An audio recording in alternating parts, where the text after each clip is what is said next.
शकल अलग अलग है। लाखों में आपके पुत्र को खड़ा कर दें तो अपने बच्चे का ही हाथ पकड़ोगे, पड़ोसी का नहीं पकड़ोगे। ये भगवान की लीला है। अगर इस लीला को भी नहीं जान पाओगे तो किसको जानोगे मैयाओ। इसलिए आज करदम ऋषि भजन करते हैं, तब करते करते शादी करने की इच्छा हो गई। भगवान प्रकट हुए और जैसे ही करदम ऋषि जी तपस्या करते हैं तो भगवान प्रकट हो गए और कहते हैं मांगो क्या मांगा। तो भगवान से कैसे मांगे कि हमारी शादी हो जाए, तो शर्मा रहे हैं। तो भगवान कहते हैं अरे मांगो क्या मांगना चाहते हो। अरे नहीं प्रभु वैसे आपका भजन ही करें। नहीं आपके मन में इच्छा है हमें बता दो। नहीं अच्छा शादी करना चाहते हो। नहीं महाराज। भगवान कहते हैं अगर चलो तुम नहीं कह रहे तो मेरी इच्छा है तुम शादी कर लो। तो करदम ऋषि कहते हैं भगवान मैं शादी तो कर लूंगा लेकिन तुमको मेरा पुत्र बनकर के आना पड़ेगा। देखो भक्त ने शादी भी करने की कहा तो भगवान से कहा तुमको मेरा पुत्र बनकर के आना पड़ेगा। भगवान ने कहा कोई बात नहीं, मैं तुम्हारा पुत्र बनकर के आऊंगा। भगवान ने कहा स्वयं राम के एक ऋषि हैं, उनका नाम है मनु।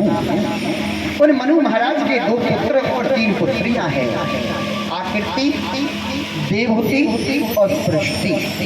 और पुत्रों के नाम हैं प्रियव्रत और उदारपाल। उनके बीच में एक देवहूति के साथ में विवाह होगा, मना नहीं करना। भगवान ने कहा ठीक है। तो शैम्बु मनु के कहने पर करदम ऋषि ने कहा अपने सुसर से कहा कि देखो मैं शादी तो कर लूंगा लेकिन एक पुत्र होते ही मैं वन में भजन करने के लिए चले जाऊंगा। बताओ अपनी लड़की की शादी करना चाहते हो तो बताओ, नहीं तो मैं नहीं करूंगा। उन्होंने कहा कोई बात नहीं, ऐसा कोई पता होगा। लेकिन करदम ऋषि ने उनको मना नहीं किया। और शैम्बु मनु ने जो उनकी पुत्री है देवहूति, उस देवहूति का विवाह कर दिया। देवहूति का विवाह हो गया, बड़ी फूलों में पली बड़ी है, बड़ी राजघराने में। उनका विवाह होते ही वे करदम ऋषि के घर में आई। उनका घर कैसा है? कुटिया बनी हुई है। कुछ कुटिया में देखा, देवहूति ने ऊपर करके देखा तो ऊपर क्या दिखा? चिड़ियों के 50 घोंसले बने हुए हैं उस कुटिया के अंदर। और देखा ये कौन है? तो कहती है ये इनका भी घर है। नीचे देखा तो नीचे चूहे के और सांपों के बिल बने हुए हैं। वो कहती है ये क्या है? का ये भी इनका घर है। देखो संत की क्या भावना है। देवहूति को बिल्कुल भी आश्चर्य नहीं हुआ है। देवहूति ने कहा तुम्हारा आसन कहाँ पे है? तो एक कोने में जिसमें केवल आसन बिछ सके, एक चटाई पर सो सके, उनका आसन बिछा हुआ है। देवहूति ने जैसे ही खिड़की खोल करके देखा तो बाहर नदी थी। उसी नदी के सामने हिरण, शेर, चीता और गाय सब एक साथ पानी पी रहे हैं। ये ही एक संत के भजन करने का प्रताप है। क्योंकि शेर तो मांसाहारी है लेकिन सब प्रेम से रह रहे हैं। करदम ऋषि जी ने कहा हम स्नान कर आते हैं। जैसे ही करदम ऋषि ने स्नान किया तो स्नान करके कहने लगे अब हम थोड़ा सा भजन कर लेते हैं। जैसे ही करदम ऋषि भजन में बैठे तो करदम ऋषि जी की समाधि लग गई। और समाधि मैया 1 दिन 2 दिन की नहीं, पूरे 40 साल की समाधि लग गई।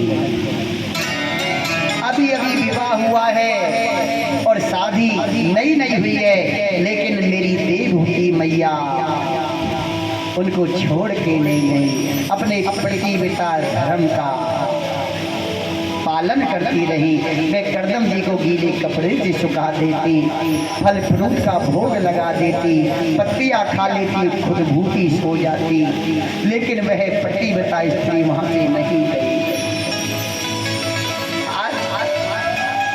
उनकी नित्यपति आरती उतारती,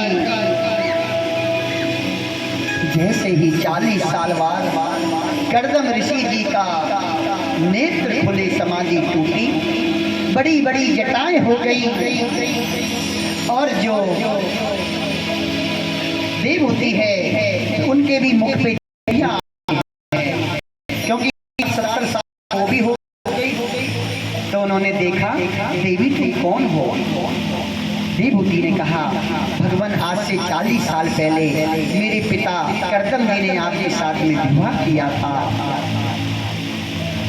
तो आज मुनि जी महाराज ने विवाह किया, मैं उनकी पुत्री हूँ देवहूति। अच्छा मुझे याद आया, अरे तुम मुझे छोड़ के नहीं गई? करदम ने कहा, बड़े प्रसन्न हुए, तुमने भोजन क्या किया? तो बोलती, कभी पत्ते खा लेती, कभी फल खा लेती, कभी ऐसे ही भूखी रह जाती। देवहूति ही बोली, पत्नी के लिए पति का घर ही स्वर्ग है, क्योंकि पत्नी का विवाह हो जाता है, डोली उसके घर से निकलती है, लेकिन उसकी अर्थी पति के घर से ही निकलती है। ये पतिव्रता स्त्री का नियम होता है। चाहे पति कैसा भी मिल जाए, जो भगवान उसके भाग्य में दे, उसको अपने पतिव्रता धर्म का पालन करना चाहिए। आज महात्मा करदम के हृदय में बड़ा पीड़ित होने लगा। तुमसे मैं बड़ा प्रसन्न हूँ, तुमने बड़ा कष्ट पाया है। करदम ऋषि जी ने कहा, आंखें बंद करो। एक सरोवर को प्रकट किया, और जैसे ही आंखें बंद करी, करदम ऋषि जी ने और देवहूति ने जैसे ही सरोवर में स्नान किया, और उस संत के भजन के प्रताप से करदम ऋषि 20 साल के हो गए, और देवहूति मैया 18 साल की हो गई।